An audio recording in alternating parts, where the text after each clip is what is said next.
I would like to discuss with you today the health benefits of being active. You can receive physical, mental, and social health benefits from these actions. So I want you to consider a story real quick.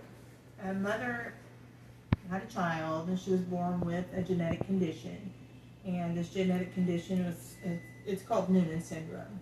She didn't expect it. Family didn't know it was even a thing. No other child carried this genetic issue, and this is their fifth child. So no one ever even thought this was a possibility. But as she was born with a failure to thrive, which meant it's very bad. And you need a whole team of doctors from every possible area to take a look at that child. With that said, in the first steps, physical therapy was number one with the action to be taken by the family. The doctor said, well, in order for her to eat, in order for her to swallow, in order for her to move, to breathe, to use the restroom, all these things that we take for granted, physical therapy was an absolute must. She needed physical therapy as often as possible when her body can handle it. And as you're weighing the option of physical therapy and strength and maybe being tired. So with that said, the physical therapy made the child much stronger.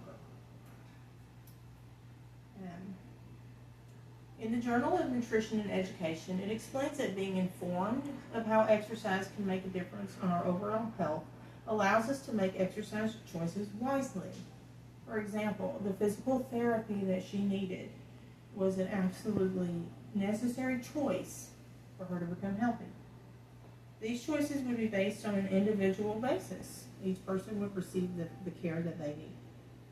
The CDC gives guidelines on how much exercise you should be doing, how often, and how strenuous. So you can look that information up. And they also consider some of your health conditions in there. So they go above and beyond to tell you, hey, you have this health condition, this might be something that you would consider. A journalist with the Washington Post, Thorpe, he cited the American Dietetic Association and discusses how important it is for dietitians to recognize physical activity. And they're starting to recognize how much activity people are getting or not getting, and if it's a part of their plan and what they should do moving forward. Some people might need more exercise or just directional what exercise to be doing for their health. So they're saying now that they would like to refer them out to therapists to teach them the steps they need to become healthy. And to go back to that story earlier, that 42 days in the NICU is accurate. We were there for 42 days. That is my daughter we're talking about. She is amazing and very strong. And without physical therapy, she would not feel that. She would not have that. That was an absolute must for us. So I'd like to discuss with you the importance of activity in our lives, how it affects your physical, your mental, and your social well-being. Understanding how activity can improve one's physical health is an empowering step in being healthier. Activity or exercise benefits you cardiovascularly. Your heart health is so important. And once you're pumping blood and oxygen through your body, you're getting more oxygen to the brain and to your organs. You're extending the benefits to the other parts of your body. Research from the National Library of Medicine states that moderate strength acute aerobic exercise helps control blood pressure that is associated with stress. So I surmise that this is also an indicator of happiness. If you're exercising and you're controlling your stress levels, you're also living a happier life.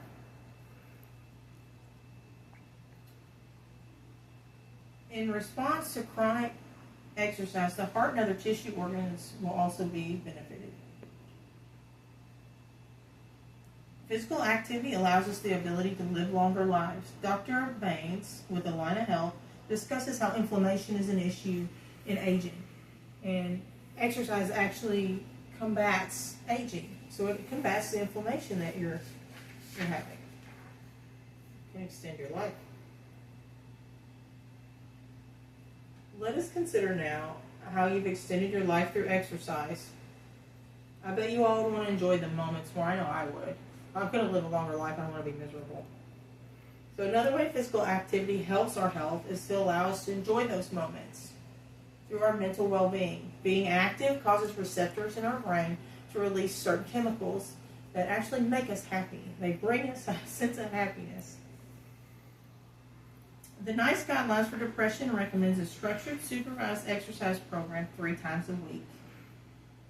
And so as your brain releases these chemicals, you are actually more aware of what you might need. Also means exercise allows the elderly to experience a more coherent life. Being cognitively aware allows us more room to want to be social or to share our world with others. Studies show that the happier we are, the more likely we are to socialize. It is hard to say if exercise causes so-called clinging or happiness to want to be around others. There are many examples of the elderly community experiencing a more social attitude once they exercise.